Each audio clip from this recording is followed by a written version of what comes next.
you're feeling the emotion of that future before it happens, truly feeling it, you wouldn't be looking for it. You would only be looking for it when you felt separate from it. So can you maintain that state? Because the only way you're going to believe in that future is you have to feel the emotion associated with it. The moment you feel the lack and the separation, you're going to believe in the past. Can you teach your body emotionally what that future self feels like before it happens? That means you can't wait for your wealth to feel abundance. You can't wait for your success to feel empowered. You can't wait for the mystical moment to feel awe and wonder. That's the old model of reality of cause and effect. Waiting for something out there to change, to take away our lack or emptiness or separation from having it.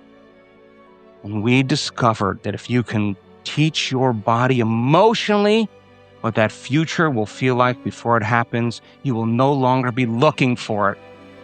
That's when the magic starts to happen in your life. That new personality all of a sudden starts to create a new personal reality. And the synchronicities, the coincidences, the opportunities, serendipities are showing up in your life to prove to you that you are the creator of your life. Thoughts are the vocabulary of the brain. Feelings are the vocabulary of your body. How you think and how you feel creates your state of being. So then if you wake up in the morning and you come back to your senses with a clean slate and you say, I don't feel anything, and you say, well, let me start thinking about all the problems in my life. Well, all those problems are connected to different people or different objects or things at different times and places. The moment you remember your problems, a memory is a record of the past. You're thinking in the past. Every one of those problems has an emotion associated with them. So all of a sudden you start feeling unhappy, you start feeling bitter, you start feeling frustrated. So now your body's in the past. So then most people then create a state of being that's connected to their past. And if they're in the familiar past, then they are going to crave the predictable future and they're going to fall back into routine. The thought that you keep thinking over and over again becomes a belief. And nerve cells that fire together wire together. So the more nerve cells fire, the more they develop long-term relationships and the more hardwired they become. The more hardwired they become, the more automatic they are. The more automatic they are, the more unconscious they become. So the process of change really requires becoming conscious of your unconscious thoughts, which means just because you have that thought doesn't necessarily mean it's the truth. If you have that thought and you accept it, you believe it, you surrender to it without analyzing it, that thought will lead to the same choice, which will lead to the same behavior, which will create the same experience, which then will produce the same emotion. The same emotions then drive our very same thoughts. First of all, every time we have a thought, we make a chemical. And if you have an unlimited thought, you will feel unlimited. And if you have a self-depreciating thought, you'll feel unworthy. And your brain instantaneously fires circuits that signal another part of the brain to release peptides or chemical messengers that signal hormonal centers. And when we get that arousal from the thought that we think, those thoughts sometimes weaken, the response weakens the physical body. So it turns out that the emotions that are created from the thoughts are the signaling mechanisms of the body. Thoughts are the language of the brain, and feelings are the language of the body. And how we think and how we feel creates our state of being.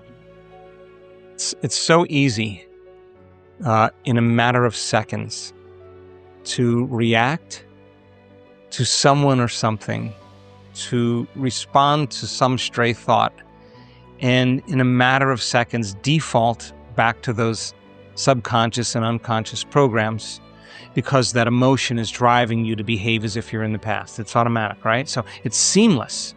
The default system causes us to lose our connection to the vision of the future, our belief in the future. And it happens so fast that we forget of that future, right? So self-regulation is the ability to regulate or control your internal state of how you're thinking and feeling. If you're sitting down and you start thinking about some future worst case scenario that you're conjuring up in your mind, and you begin to feel the emotion of that event, your body doesn't know the difference between the event that's taking place in your world, outer world, and what you're creating by emotion or thought alone, constantly reaffirming their emotional states. So when it comes time to give up that emotion, they can say, I really want to do it, But really, the body is stronger than the mind because it's been conditioned that way. So the servant now has become the master. And when people say to me, well, I can't predict my future, I'm in the unknown. And I always say the best way to predict your future is to create it. Not from the known, but from the unknown. What thoughts do you want to fire and wire in your brain? What behaviors do you want to demonstrate in one day? The act of rehearsing them mentally, closing your eyes, and rehearsing the action. The act of rehearsing mentally in your mind who you want to be. The act of just closing your eyes and mentally rehearsing that scene literally causes the brain to look like you already did it. Keep doing it over and over again. The hardware becomes more automatic like a software program. You naturally get your behaviors to match your intentions because you installed the circuitry. Practice feeling the elevated emotion. If you feel that emotion and you say, when I feel this emotion, I can believe in that future, then let me just keep remembering to feel this way in every part of my day. And this is not about positive thinking.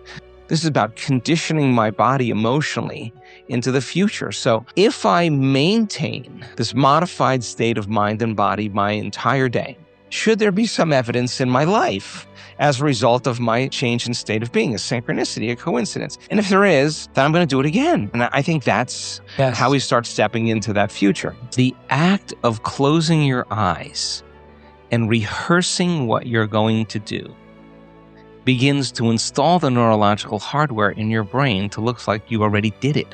Now the brain is no longer a record of the past. Now it's a map to the future. And if you keep installing that hardware, the hardware will become a software program, which means you'll just start acting like a happy person. Why? There's no magic there. You installed the circuitry. So that's more important than the news. It's more important than answering any email or any text. It's more important than talking about your past or some dinner. If you can begin to just think about how you're going to do it differently, that's the building process neurologically already. So now you have to get conscious in order to do that. And it takes some time. It means you got to shut your cell phone off. You got to close your door. You got to take a break from everything out there and begin to practice. If you said, how am I going to be in my Zoom calls today? How am I going to be in traffic today? How am I going to be with my ex, my coworkers? And you started thinking about and rehearsing how you were going to act in certain situations. The brain actually doesn't know the difference between the real life experience and what you're imagining. The research on mental rehearsal shows that the brain will look like in time that it's already had the experience and it's vacant of the experience. Now, keep firing and wiring those circuits and you're going to begin to behave that way.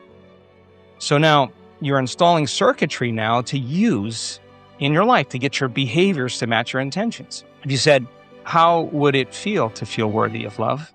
How would it feel to be grateful for life? How would it feel to be worthy of abundance? And you said, I'm going to teach my body emotionally what this feels like before the manifestation of the event. You're not waiting for your life to change to feel worthy. You're actually changing your life by becoming worthy. You're generating abundance. You're generating love. You're creating an elevated emotion. Stay in that feeling and you'll behave differently. Stay in that feeling and you'll make different choices. Stay in that feeling and you'll have different experiences. Nobody changes until they change their energy. And when you change your energy, you change your life. Don't expect anything in your life to change if your environment is controlling your feelings and thoughts. And if your environment is controlling how you feel and think, and I say to you, Aubrey, why are you so upset today? Oh, well, this person is upsetting me. What you're really saying is that person is controlling your feelings and your thoughts. And that means you're a victim to your environment. So to turn that around and you start realizing your feelings and thoughts create your environment, and you start seeing the effects of you at cause, you're going to react less to the people in your life because you're going to understand that you'll be back to the victim consciousness. And when you start seeing that you're creating outcomes in your life, you're going to believe more that you're the creator of your life and less the victim of your life. To change is to be greater than your body, to be greater than your environment, and to be greater than time. Making that choice to change your state of being with a clear intention and elevated emotion actually changes your state to believe in that future more than you believe in your past. Keep it up. Keep doing it. That's a big explosion in the field. That's important. It's a change in energy. And nobody changes until they change their energy. And when they change their energy, they change their life. But when you stop using your enemy to reaffirm your addiction to hatred, when you stop using your best friend to reaffirm your addiction to suffering, when you stop using your Facebook to reaffirm your addiction to insecurity, when you stop that whole process and you start going inward and you're no longer relying on those outer things to create those emotions, and you start creating those inner emotional states, you start changing your energy.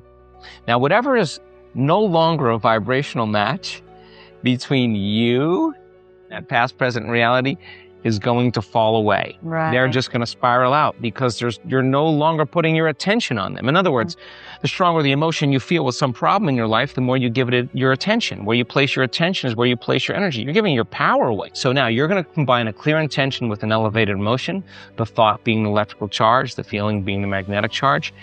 You begin to open your heart. It begins to produce that broad field. You lay the thought of a new future into there. Now you're changing your energy. When they begin to synchronize coherently, your brain and heart, you got a strong Wi-Fi signal, because now you're putting out a very laser coherent signal. When there's a synchronization between your energy and that potential that exists in the future, but it really exists in the present moment because that's where they exist in the quantum.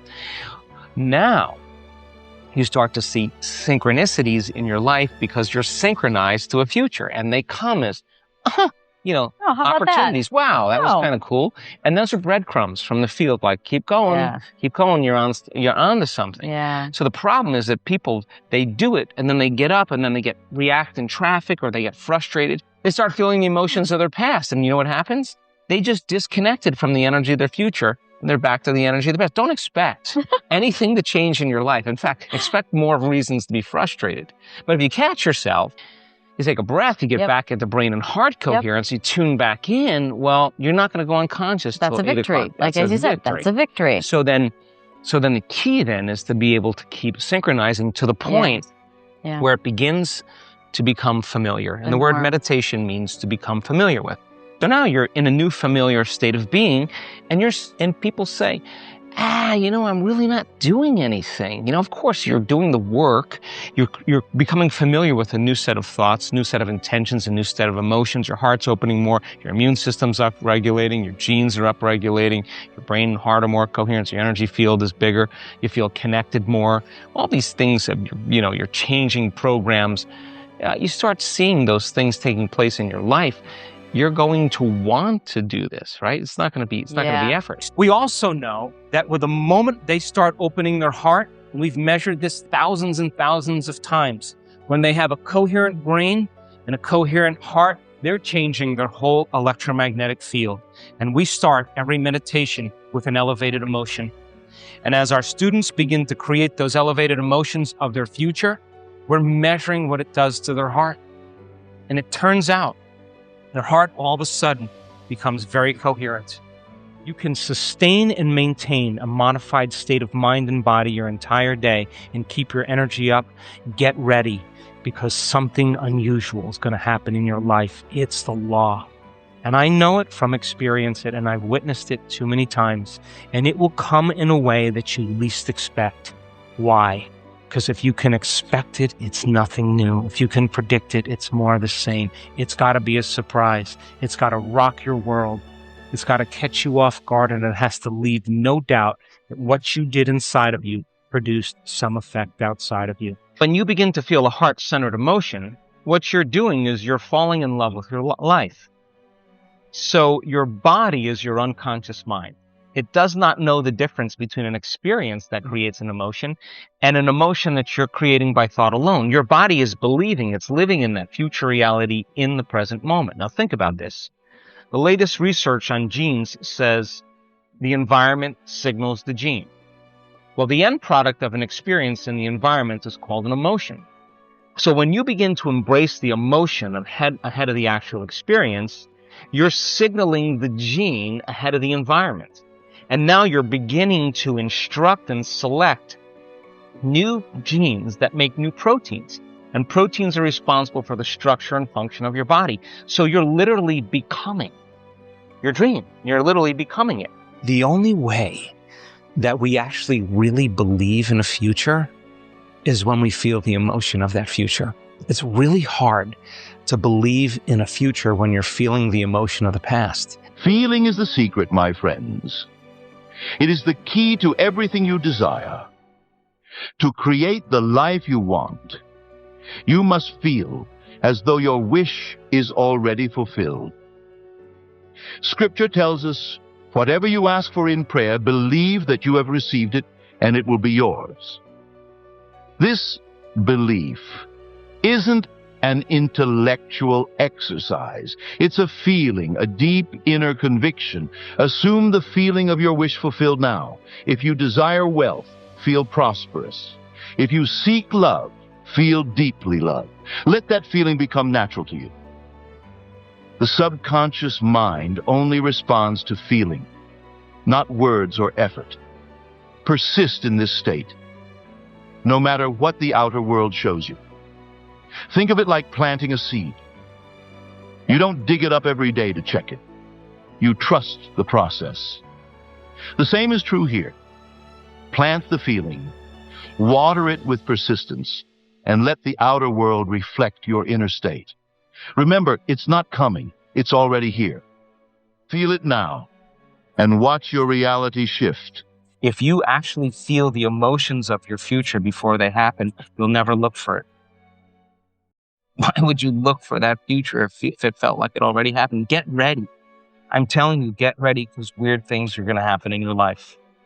The side effect of that is the synchronicity, the serendipity, the coincidence, the opportunity, the unusual event that causes you to do the